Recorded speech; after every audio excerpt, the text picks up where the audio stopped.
एक महाराष्ट्र में कृष्णा नदी के तीर पर करहाट नामक एक गांव है।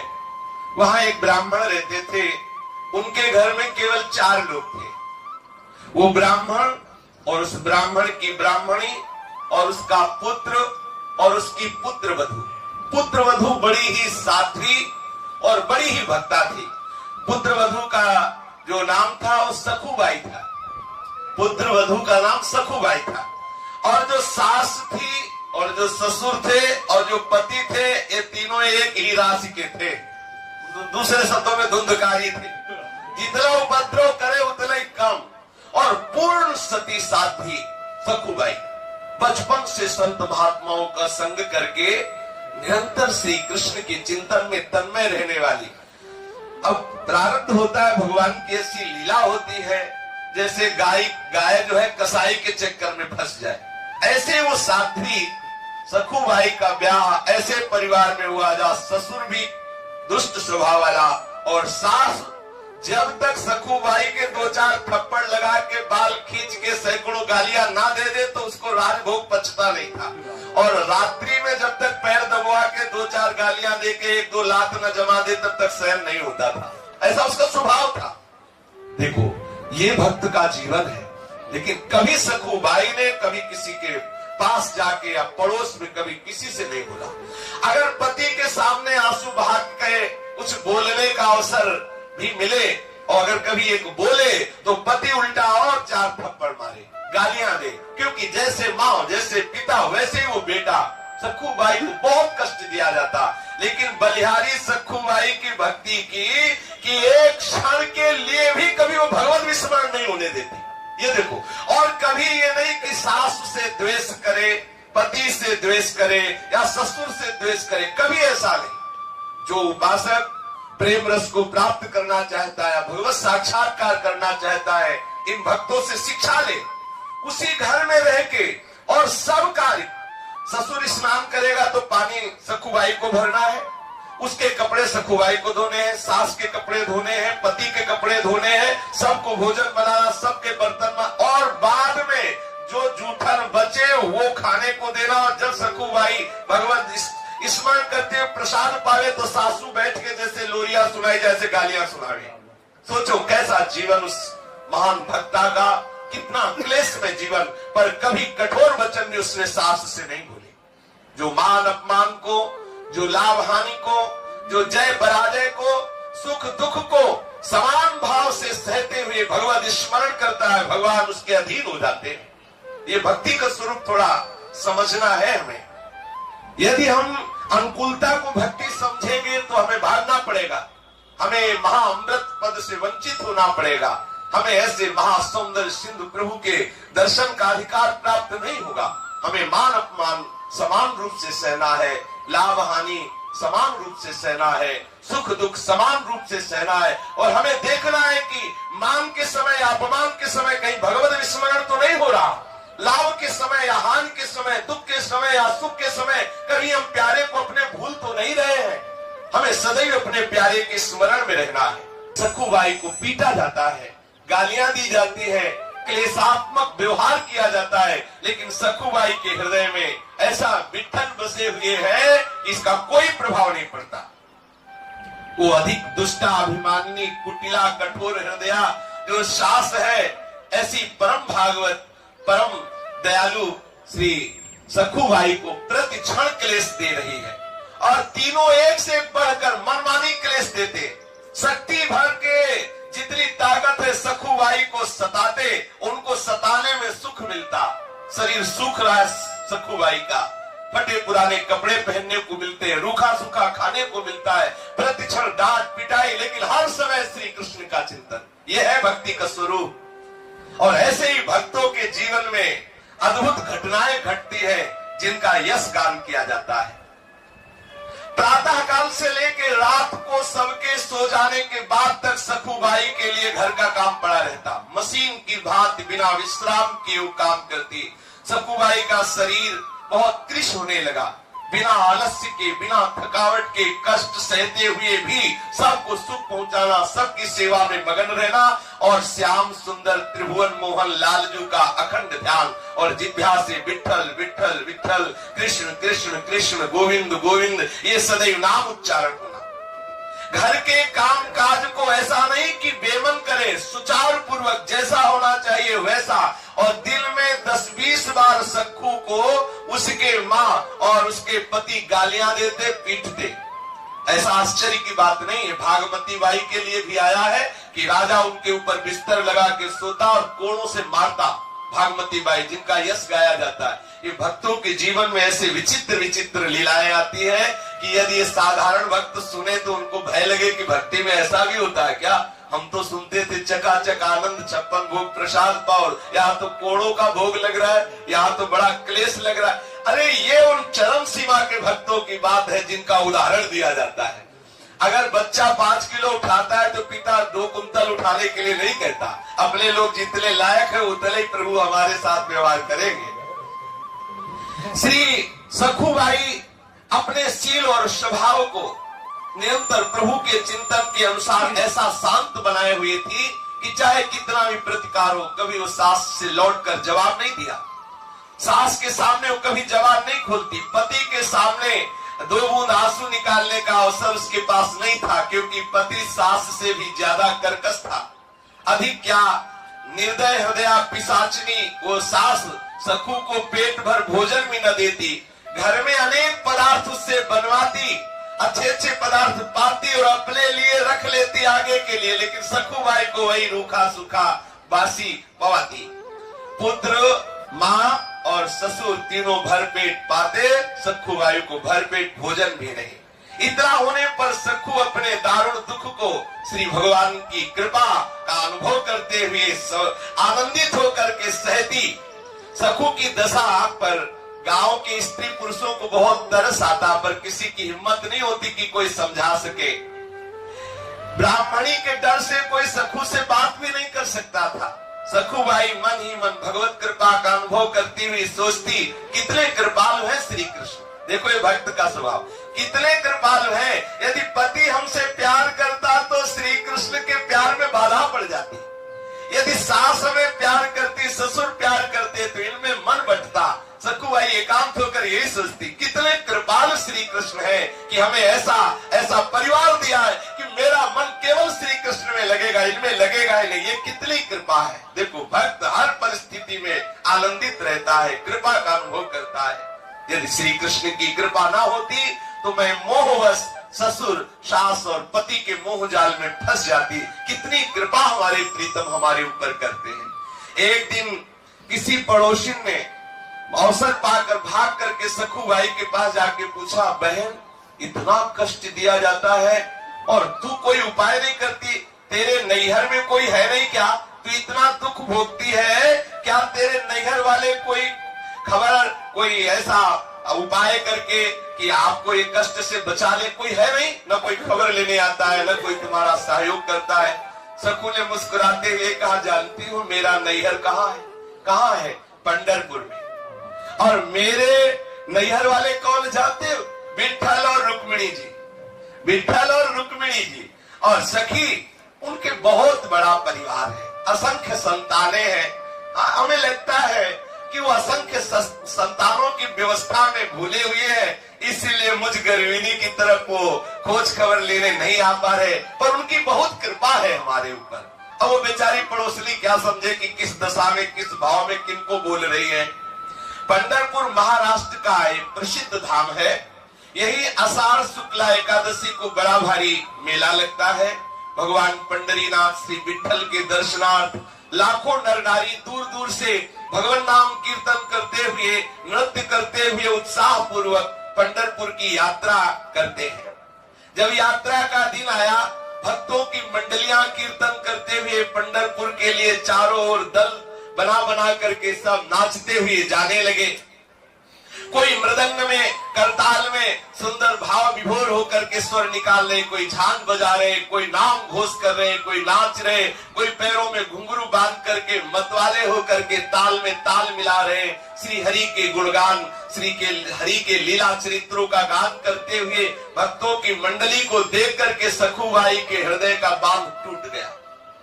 विचार किया, क्या करूं, हमारे प्रीतम का ऐसा बड़ा उत्सव हो रहा है, उसमें जाकर के मैं मिल नहीं सकती, इतने यहाँ विरोध है। तो करहाड़ उसके गांव से बड़ी बड़ी मंडलियां जा रही थी। सखुबाई को पानी भरने के लिए कृष्णा नदी में जाना होता था। घड़ा लिया और कृष्णा नदी में जल भरने के बहाने निकली। प्रेमी भक्तों के संकीर्तन दल को देखकर सखु के हृदय में प्रेम उमड़ा और घड़ा वहीं रख दिया। पंढरपुर जाने की प्रबल इच्छा करके भक्तों की मंडली में गई। विचार किया कि अगर सास से पूछेंगे तो पिटाई ही होगी, सास ससुर पति कोई जाने तो देगा नहीं। घड़ा नदी के किनारे रख दिया और भक्तों की मंडली में चली गई। अब सखुबाई संत मंडली में जा रही, पड़ोसी ने देखा कुछ ऐसे होते हैं जलने वाले, वो बस कुछ लोग ऐसे होते हैं जिनका सीसी कैमरा केवल भक्तों के ऊपर होता है। कब छीका, कब पाया, कब बैठे, कब उठे, वो पूरा उनसे पूछ लीजिए। कब कौन सा दोष हुआ वो पूरा उनको पता होता है। ऐसे ही वहां भी थे। दौड़ के जाके सास से कहा, अरे देख तेरी बहू संतों के साथ मंडली में भाग गई, वो तो जा रही है।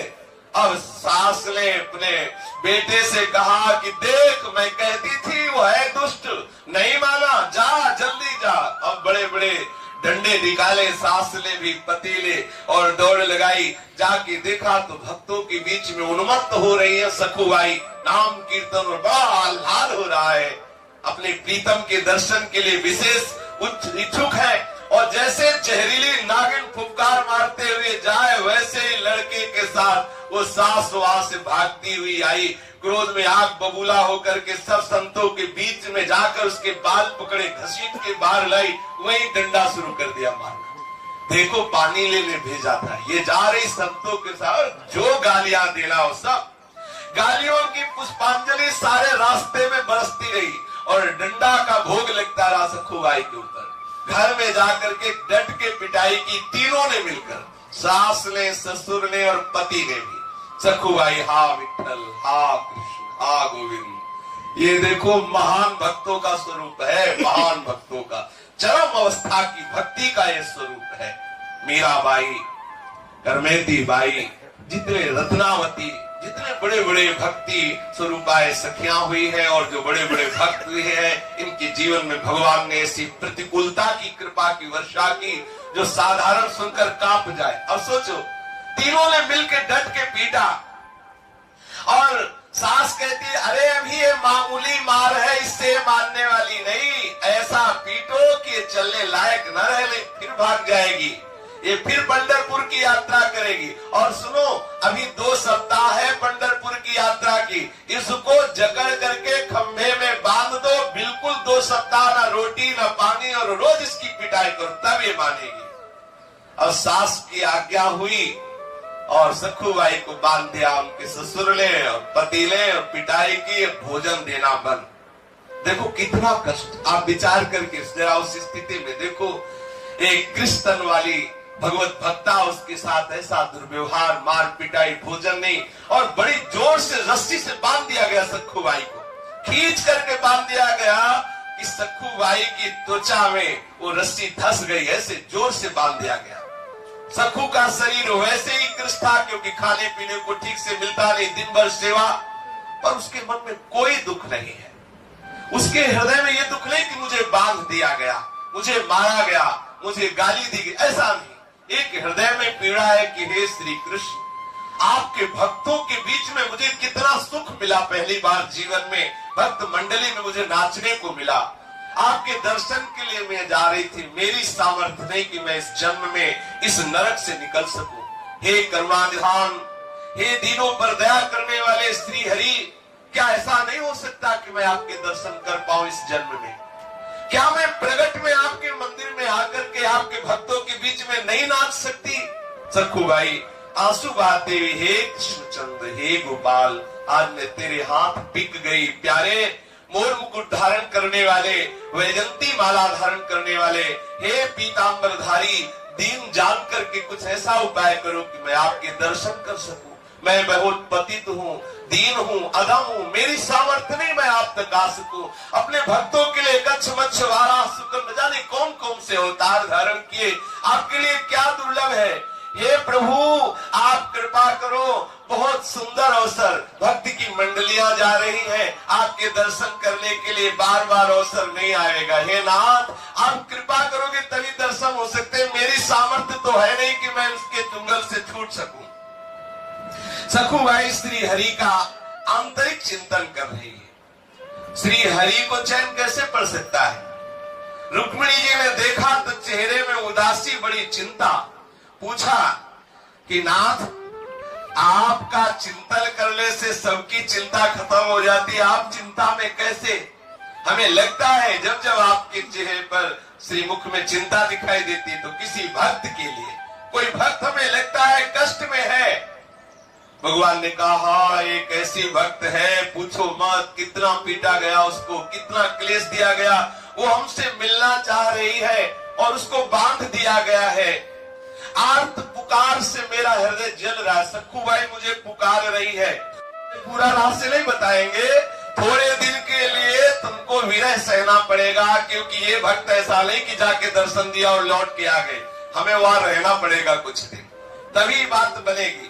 रुक्मिणी जी से ऐसा कहा और प्रभु तत्काल जाग गए। सखुबाई के समीप जो बंधी हुई है रस्सी से, न भोजन दिया जा रहा है, ऊपर से गालियां दी जा रही, पिटाई की जा रही है। सोचो कितना कष्ट, आप विचार भी नहीं कर सकते कि कितना कष्ट होगा। ये है प्रेम का स्वरूप। आंखों से अश्रु और प्रभु के ध्यान में निमग्न। इतने में सामने से देखा एक सुंदर नवयुवती है और कह रही सखुबाई, सखुबाई तुमको पंढरपुर जाने की बहुत चाह थी। ये वही है जो अभी रुक्मिणी जी से बात करके आ रहे हैं। इनको रखने में कोई भी रूप क्या देर लगता है क्या।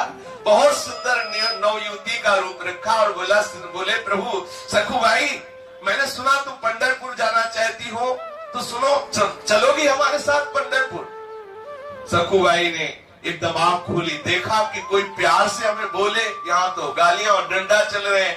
देखा और कहा सखी मुझ पापिनी के भाग्य में ऐसा कहा कि मैं भक्त मंडली के साथ पंढरपुर जाऊं। तुम देख तो रही हो मेरी दशा। स्त्री रूपी श्री ठाकुर जी ने कहा भाई तुम जानती नहीं हो, मैं तुम्हें बहुत समय से जानती हूँ, तुम हमारी बहुत प्रिय सखी हो। तुम भले हमें ना पहचानो, मैं जानती हूँ, तुम्हें बहुत जानती हूँ। उदास मत हो, जिसकी मैं सखी होती हूँ उसको कभी उदास मैं नहीं देख सकती। सखुबाई क्या समझे कि ये कौन से है, प्रभु कौन सा रूप धारण करने वाले हैं। देखो मैं तुम्हें छोड़ती हूँ और तुम भागो और जाओ मंडली के साथ। बोले हमारे सास भी पकड़ लेगी। बोले बिल्कुल ले, इसकी तो तुम चिंता ही मत करो। जल्दी जल्दी सखुबाई को, जो ठाकुर जी युवती रूप में गए थे, छोड़ दिया। सखुबाई को छोड़ा तो सखुबाई निकली और आप सखुबाई होकर रस्सी में बंध गए। आप ठाकुर जी सखुबाई का रूप धारण किया और सखुबाई के बदले में आप जैसे सखुबाई बंधी थी वैसे ही बंध गए ठाकुर जी। देखो कितनी सामर्थ्य है इनकी। लेकिन अगर भक्त इनके लिए बंधता है तो भक्ति के लिए बंध सकते हैं, ये दिखा रहे हैं प्रभु। अब ऐसा नहीं कि सखुबाई की पिटाई होती थी, इनकी पिटाई नहीं होती, इनकी भी हो रही, क्योंकि उनको तो पता ही नहीं है ना कि भगवान है। भगवान सखुबाई के रूप में बंध गए, प्रेम पास में बंधे हुए ठाकुर जी। जैसा रूप सखुबाई का, जैसा पतला शरीर, जैसे कपड़े, जैसे बंधी थी बिल्कुल वैसे बंध गए। जिनका नाम स्मरण करने से माया का वो बंधन टूट जाता है, जो बड़े बड़े योगियों के लिए छोड़ना दुर्लभ है, वही सच्चिदानंद भगवान अपने भक्ति के लिए एक साधारण स्त्री की तरह बंध गए अपनी भक्ता सखुबाई के लिए। अब सखुबाई बड़े आनंदित होकर के भागी, वहां तो भक्तों की मंडलियां जा ही रही थी, भक्त मंडली में कीर्तन करते हुए वो श्री ठाकुर जी के दर्शन के लिए। सखुबाई बने जगन्नाथ, समस्त लोगों का पोषण करने वाले श्री विठ्ठल भगवान उसी में बने। अब निर्दयी सास आती है और जाएगी पंढरपुर, और 2-4 चाटे ठाकुर जी चुपचाप चाटे खा रहे हैं। सर्व सामर्थ, ये कोई न समझे कि ठाकुर जी के होकर के भक्त पीट रहे तो भक्त के होकर प्रभु भी पीट रहे। देख लो सखुबाई की जगह ठाकुर जी बने, सास आती गालियां देती, थप्पड़ मारती है, ससुर आता है वो गालियां देती। अब आई लाइफ में कई दिन हो गए, भोजन नहीं मिला, पानी नहीं मिला, रोज पिटाई। अखिल लोग सामर्थशाली प्रभु पिट रहे लेकिन कुछ बोल नहीं रहे। सखुबाई की तरह प्रभु सुशीला वधू की तरह आंसू बहाते हैं। 15 दिन बीत गए, बंधे बंधे, जहां रोज बाल भोग और राज भोग और शयन भोग, वहां कोई भोग नहीं, रोज डंडा और गालियां खा रहे हैं। सास ससुर का मन इतने पर भी नहीं पसीजा, परंतु सखुबाई के पति के मन में विचार आया कि पूरे 2 सप्ताह हो गए, एक बूंद जल नहीं, कोई भी एक कण अन्न नहीं दिया गया। कहीं ऐसा ना हो कि मेरी पत्नी बंधे बंधे मर जाए तो हमको हमारा दोबारा ब्याह तो होगा नहीं, क्योंकि पूरा गांव नगर जानता है कि हम कितने सभ्य हैं। इसलिए सोच, अब वो सखुबाई के ऊपर दया लगी, अपनी गृहस्थी के लिए उसने सोचा कि अब सखुबाई को कुछ खिलाना पिलाना। हमें तो लगता है कि इनको राह ले गया तो पति के हृदय में प्रेरणा कर दी, यार इतने दिन हो गए, पानी भी नहीं मिला तो इसी बहाने पिलाओ आके। अब उसका पति बहुत प्यार करके गया और जो ठाकुर जी सखुबाई बने हुए बंधे थे, ठाकुर जी के समीप जाकर के उसने दुलार किया और सखु रूपी भगवान के मुख पे हाथ फिरता हुआ कह रहा, तुम्हें बहुत कष्ट दिया गया, बहुत क्रूरता तुम्हारे ऊपर की गई, सारे बंधन खोला और एकांत में ले जाकर बहुत प्यार किया, सुंदर जल पिलाया, भोजन पाया और कह रहा है कि देखो अब मैं क्या करूं, मेरे माता पिता इतने, ये आज तो दया की बात आ रही ना, वो इन्हीं के लिए आ रही, सखुबाई के ऊपर कभी नहीं आई दया, ये तो ठाकुर जी लीला बिहारी है। ऐसा भवबंधन का नाश करने वाले अनंत आनंद के समुद्र ठाकुर जी ठीक एक पतिव्रता की तरह ही चेष्टा कर रहे सखुबाई के पति से। ऐसा नहीं कि कोई भगवत्ता प्रकट करे, जैसे जैसे वो प्यार दिखाए वैसे हाथ जोड़े, बिल्कुल जैसे सखुबाई वैसे नम्रता से। प्रभु ने सोचा कि यदि मैं जरा सी भी कोई चेष्टा बदलूंगा तो हमारे भक्ति में बाधा पड़ जाएगी। क्या जो सखुबाई हमारे प्रेम में मगन होकर जा रही है उसके प्रेम में बाधा हो जाएगी। इसलिए भक्त के जीवन में जो भक्ति का अद्भुत उन्माद है उसमें बाधा न पड़े। ठाकुर जी के वो गाल में हाथ फेर रहा है तो समस्त लोग चूड़ामणि प्रभु वैसे भी सह रहे, चुप है, पास है। अब वो कह रहा देखो हम तुमको खोल के लाए, हमारे पैर दाबो। तो सखुबाई बने हुए ठाकुर जी धीरे धीरे उसके पैर दाब रहे। आप देख लो हमारे प्रभु का प्यार, देखो कितना प्यार करते हैं अपने जनों से। पग चापू और सेज बिछाऊं, नौकर बनूं हजाम, हाकू बैल बनो गडवारो, बिना तनख्वाह रथवान, यही तो मेरे मन में ठनी, भगत मेरे मुकुटमणि। पति की आज्ञा के अनुसार सखुबाई रूपी श्री भगवान ने स्नान किया, सुंदर रसोई बनाई और सास ससुर को पवाया। देख लो 56 भोग पाले वाले स्वयं रसोई में चूल्हा फूंक रहे, भोजन बना रहे, सास ससुर को बैठा के पवाया और पति को भी पवाया। तीनों आज बहुत प्यार उदय हो रहा है भोजन पाने के बाद। और अपनी बहू की तरफ सास भी बड़ी प्यार दृष्टि से पहली बार देखा, क्योंकि अब ठाकुर जी के हाथ का बना हुआ गया है तो प्रभाव तो पड़ेगा ही। और पति ने जो प्यार की दृष्टि से देखा वैसा प्यार तो कभी सखुबाई को नहीं मिला। माता पिता और पुत्र सराहना कर रहे कि बहू जीवन में ऐसा भोजन नहीं मिला जैसा आज तू बना के पवा रही। ठाकुर जी भी मुस्कुराते जा रहे अंदर कि तुम्हें क्या पता कि तुम्हारी बहू कौन बना हुआ है। ठाकुर जी पुत्र वधू के रूप में स्वयं अपने हाथ से सब पात्र माने, रसोई पवित्र की।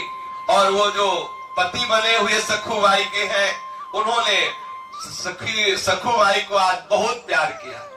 अब जैसे पत्नी को प्यार करते वैसे कि अब यहाँ कोई रास विलास वाली बात तो है नहीं, घर गृहस्थी की बात है। ठाकुर जी बिल्कुल एक साध्वी पत्नी की देख लो क्या कर सकते हो अपने भक्ति के लिए, क्या नहीं कर सकते। दोनों बातों पर विचार करके देखो कितने महान होते हुए आप चाहते तो अपना ऐश्वर्य प्रकट कर सकते थे, लेकिन नहीं, पैर दाब रहे, बर्तन मांग रहे, रसोई बना रहे, पवा रहे, जैसा पति का आज्ञा करता वैसा सेवा कर रहे। बर्तन मांजना, चौका देना, सास के पैर दबाना, सारे कार्य बड़ी चतुरता पूर्वक चतुर चूड़ामणि श्री ठाकुर जी महाराज कर रहे हैं। जो स्त्री पुरुष समस्त चराचर जगत के स्वामी हैं, जो भी संसार देख रहे हैं, इसके रचयिता, इसके पालन करने वाले, इसको लय करने वाले अनंत सामर्थ्यशाली प्रभु है। एक साधारण बहू की तरह वो सखुबाई के रूप में सेवा कर रहे हैं। सखु रूपी भगवान अपनी सेवा और सुंदर व्यवहार से पति, सास, ससुर तीनों के स्वभाव को बदल दिया। तीनों बहुत प्यार करने लगे सखुबाई रूप श्री भगवान से। अब तो बड़ा घर में आनंद है, विलक्षण परिवर्तन उस घर में। पड़ोसी देखते हैं कि अब तो कोई मारपीट नहीं, कोई कोलाहल नहीं, बड़ा शांति। सोचा कि भगवान की कृपा हो गई। और उधर सखुबाई पंढरपुर पहुंच करके नाम कीर्तन करते हुए उन्मत्त नाच रही है। प्रभु के प्रेम में वो इस बात को भूल गई कि हमारी जगह कोई और सखी बंधी हुई है। प्रभु ने तो यही कहा कि तुम दर्शन करके आ जाओ, तब तक हम बंधी हुई है। उनको सब भूल गया। गई पंढरपुर में दर्शन के, खूब नृत्य करके उन्मत्त होकर के आनंदित हो रही है। अब भक्त गण हाथों में निशान लिए हुए, ताल मृदंग झांझ बजाते हुए, नाम घोष करते हुए नृत्य कर रहे हैं। गरीब अमीर ब्राह्मण शूद्र का कोई भेद नहीं, सब मंडलियों में उन्मत्त नृत्य हो रहा, भगवान नाम का जय घोष हो रहा है। आकाश में गूंज मच रही, ऐसे नाम घोष हो रहा है। आनंद रस में विभोर हुई सखुबाई चंद्रभागा में स्नान करके पंढरीनाथ जी के दर्शन करके मंदिर के अंदर प्रवेश किया। मंदिर में जाकर श्री हरि के दर्शन करके आनंद सिंधु में डूब गई। प्रभु की वो श्याम मनोहर मूर्ति, वो दिव्य पीतांबर धारण किए हुए सुंदर स्त्री, आज प्रभु की मूर्ति थोड़ी दिखाई दे रही, साक्षात प्रभु दिखाई दे रहे हैं। कानों में दिव्य मकराक कुंडल, सुंदर अनंत कामों का भी जो सौंदर्य फीका कर देने वाला उनका लावण्य, वक्षा स्थल पर नवीन सुगंधित पुष्पमाला, तुलसी की माला धारण किए हुए और भ्रकुटी का संचालन करते हुए सखुबाई को मुग्ध कर रहे हैं। त्रिताप सदा के लिए जिनके नाम स्मरण करने से ही शांत हो जाता है, उनका रूप देख करके सखुबाई सुध बुध भूल गई। ऐसा मन लगा कि उसने प्रभु के सामने प्रतिज्ञा कर ली कि जब तक इस शरीर में प्राण रहेंगे मैं पंढरपुर की सीमा के बाहर नहीं जाऊंगी। और उधर ठाकुर जी बंधे हुए, जो छोड़ा था सखुबाई को, जो बंधे हुए थे, वो खोल करके वहां बहु रूप में चौका लीप रहे, बर्तन मांज रहे, रसोई मनिया कर रहे। यहाँ सखुबाई ने प्रण कर लिया, जब तक शरीर में प्राण रहेंगे मैं पंढरपुर को नहीं छोड़ूंगी, सीमा के बाहर नहीं जाऊंगी। उसे क्या पता कि मेरे बदले में आप पंढरीनाथ ही वहां बंधे हुए हैं। प्रेम मुग्धा सखुबाई पांडुरंग के ध्यान में संलग्न हो गई। अंत में अष्ट सात्विक भाव में अंतिम भाव का उदय हुआ, जिसमें सखुबाई के प्राण इस शरीर को छोड़कर निकल गए। इतना रूप प्रभु का ऐसा है। अपने लोग कहते हैं दर्शन क्यों नहीं देते? अरे प्रभु की भक्ति करते करते, सहते सहते, अनुकूलता प्रतिकूलता सहते सहते, द्वंद्वों को सहते सहते हृदय इतना मजबूत हो जाता है, थोड़ा थोड़ा प्रेम विकार को सहने के लायक होता है। अगर इकट्ठे प्रभु का दर्शन हो जाए तो हृदय फट जाए। जैसा सुनते हैं कि सेवा कुंज में अगर कोई रात में रुके तो ऐसा हो जाता है, तो कोई आश्चर्य की बात नहीं, क्योंकि श्यामा श्याम के एकदम रूप को कोई देखे तो हृदय की गति रुक ही जाएगी। सखुबाई के सामने वो स्वरूप प्रकट हुआ कि सखुबाई विह्वल विकल हो गई और भगवान के सौंदर्य के दर्शन में इतना मुक्त हो गई कि उसके प्राण छूट गए। अब दैव संयोग से यात्रा करने को आए हुए करहार के निकटवर्ती किवल नामक गांव का एक ब्राह्मण उस मंडली में आया हुआ था। उसने सखुबाई की लाश को देखा कि सखुबाई तो पधार गई, साथियों को बुलाया और सबने मिलकर के सखुबाई के शरीर की अंत्येष्टि क्रिया की, अंत्येष्टि संस्कार किया। और इधर रुक्मिणी जी ने विचार किया कि खूब रही बात, हमसे तो कह के गए कि कुछ ही दिनों में आ रहे हो, आज तक वापस नहीं आए। फिर ध्यान दे के देखा कि जिसके लिए गए उसने तो शरीर छोड़ दिया, शरीर का संस्कार भी हो गया। अब हमारे प्रभु को तो बहुबल के वहां रहना ही पड़ेगा। अब रुक्मिणी जी को बड़ी चिंता हुई, विचार किया रुक्मिणी जी ने। फिर स्मशान पहुंची, सखुबाई की जो राख वगैरह, थोड़ी मोटी हड्डी वगैरह थी, उनको एकत्रित किया और प्रेम दृष्टि से देखा तो सखुबाई जीवित हो गई। अब महामाया है, महाशक्ति, इनके लिए क्या? माया देवी के प्रताप से एक क्षण में समस्त ब्रह्मांडों की रचना हो जाती है। आदि शक्ति जय जग उपजाया, एक क्षण में सृष्टि का सृजन करने वाली, उनके लिए सखुबाई को जिंदा कर देना क्या कोई आश्चर्य की बात? सखुबाई जीवित हो गई। सखुबाई को ऐसा लगा जैसे मैं कोई गाढ़ निद्रा में सो गई थी और जग गई। रात को स्वप्न में जो रुक्मिणी जी ने उन्होंने कहा कि देखो पुत्री, तेरा प्राण रह गया। तूने कहा था इस शरीर में जब तक प्राण रहेंगे मैं पंढरपुर की सीमा के बाहर नहीं जाऊंगी। वो शरीर तो तेरा जल गया। अब मैंने दूसरा तेरे को शरीर दिया है सखुबाई के रूप में, लेकिन तेरा भी प्राण पूरा हो गया क्योंकि पहले वाला शरीर जल गया। अब ये दूसरा जो दे दिया है तो सीधे लौट के जाओ, हमारे प्रीतम तेरे रूप में वहां है, उनको छोड़ और तू जाके वहां रहे। आदेश पा करके सखुबाई ने प्रणाम किया और आनंद मगन होकर के, अब वो बात थोड़ी है, अब तो चिदानंद में भाव में निमग्न है। 2 दिन में यात्रियों के साथ करहार लौट के आई। सखु का आना जान करके सखु वेशधारी भगवान पंडरीनाथ जो वहां बहु रूप में थे, उन्होंने सोचा गड़बड़ हो जाएगा, अगर वो यहाँ आई हम भी आ रहे हैं तो पिटने में कोई संशय रहेगा नहीं। ठाकुर जी ने तत्काल सास से कहा कि हम पानी लेने जा रही हैं और घड़ा लिया, घाट पर आई और पूर्व परिचित सखी का वेश धारण करके सखुबाई से मिली। जो सखुबाई आ रही थी, उन्हें देखते ही सखुबाई को सारी बातें याद आ गई। दौड़ करके हृदय से लगाया और बोले, सखी तेरी कृपा से मुझे पंढरपुर में जाने को मिला, मुझे मेरे ठाकुर के दर्शन हुए, चरणों को पकड़ लिया। बहन तुम्हें बहुत कष्ट भोगना पड़ा होगा मेरी जगह। ठाकुर जी ने कहा कि तुम चिंता मत करो, तुम सुखी हो गई ना? बोले हाँ। बोले अब चिंता की बात नहीं है, मुझे कोई कष्ट नहीं हुआ। यदि तुम्हें सुख मिला तो हर कष्ट हमारे लिए सुखमय है। तू ये घड़ा ले, इसमें जल भर और तू जा। अब सखुबाई ने घड़ा भरा, जल लेकर के गई। ठाकुर जी अंतर ध्यान हो गए। सखुबाई घड़ा उठाकर घर पहुंची और स्वाभाविक अपने काम में लग गई। सास ससुर और स्वामी के बदले हुए स्वभाव को देखकर बड़ा आश्चर्य हो रहा सखुबाई को कि इतना प्यार मिल रहा है। दूसरे दिन वो केवल गांव का ब्राह्मण जिसने सखुबाई के शरीर का अंतिम संस्कार किया था, वो करहार आया और उसने सखुबाई के घर पहुंच करके कहा कि भाई हम एक खबर देने आए हैं, तुम्हारी बहू गई हुई थी पंढरपुर और वहां ठाकुर जी के दर्शन करके उसके प्राण निकल गए, तो हमने पहचाना और वहां उसके शरीर का हमने संस्कार किया, तो ये हम बताने आए, आपको पता चला? बोले भांग तो नहीं खाए हो, हमारी बहू तो घर के अंदर है। उन्होंने कहा कैसी बात? हमने स्वयं आग लगाई उसके शरीर में। अरे बोले झांक के सखुबाई आवाज लगाई, बोले आई तो देखा सखुबाई सामने, तो उसके होश उड़ गए कि हमने स्वयं देखा कि सखुबाई पंढरपुर गई, ठाकुर जी के दर्शन किए। दर्शन में ऐसा प्रेम का अंदर प्रकाश हुआ कि वो शरीर छूट गया और मैंने शरीर को स्वयं चिता लगाई। फिर ये सखुबाई कैसे हो सकती है? आश्चर्य का पार नहीं रहा। उस सखु के ससुर को बाहर बुलाकर कहने लगा, तुम्हारी बहू तो पंढरपुर में मर गई, हम जला के आ रहे, तुम विश्वास करो हमें लगता है प्रेत होकर के आ गई है। सखु के ससुर और पति ने कहा कि पंढरपुर गई ही नहीं, तुम कैसी भूली भूली बातें कर रहे हो?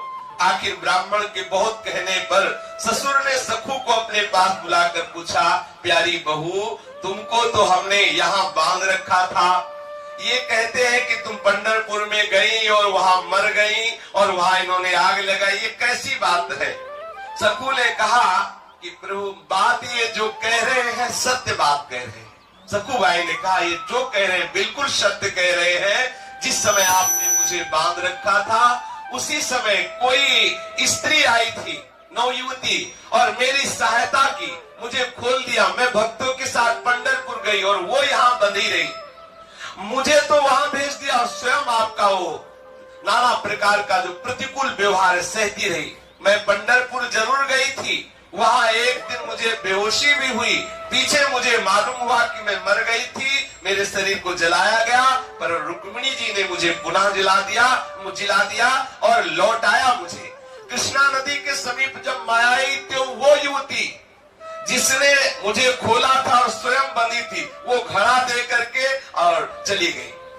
आप लोग जानते हैं वो कौन सी युवती थी? तो सास ससुर ने, पति ने कहा मुझे तो पता नहीं। बोले जब चली गई तब मुझे पता चला कि वो मेरे पांडुरंगा ही थे, मेरे प्रभु ही थे। बाद में पता, और ये ऐसे है कि ये पता नहीं लगने देते सामने, बाद में जरूर अनुभव कराते हैं कि मैं ही था। आप लोगों का बड़ा सौभाग्य। सखुबाई ने कहा कि आपको हमारे इष्ट के दर्शन हो गए। ये सुनते ही सखुबाई के सास, ससुर और पति ये सब सखुबाई के चरणों में गिर पड़े कि मैंने तुम्हें पहचाना नहीं। हमारे घर में ऐसी परम भक्ता, परम साध्वी जिसके अधीन श्री भगवान है, मैंने तुम्हें बहुत सताया, बेटी हम पर कृपा करो। सखुबाई ने सास, ससुर और पति को भक्ति का उपदेश किया। तीनों भजन परायण होकर सखुबाई की कृपा से भगवत धाम को प्राप्त हुई। यदि उपासक भक्ति मार्ग में आगे बढ़ रहा है तो प्रतिकूलता आए तो आनंदित होना कि हरि आने वाले हैं। जब जब प्रतिकूलता जिस भक्त के जीवन में आई तो भगवान का एक ऐसा अवतार हुआ जो न पुराणों में लिखा है न शास्त्रों में लिखा है। ऐसा अवतार होता है, भक्त के लिए पर्सनल अवतार होता है। हमारे हरि हर क्षण देख रहे हैं हमें। कभी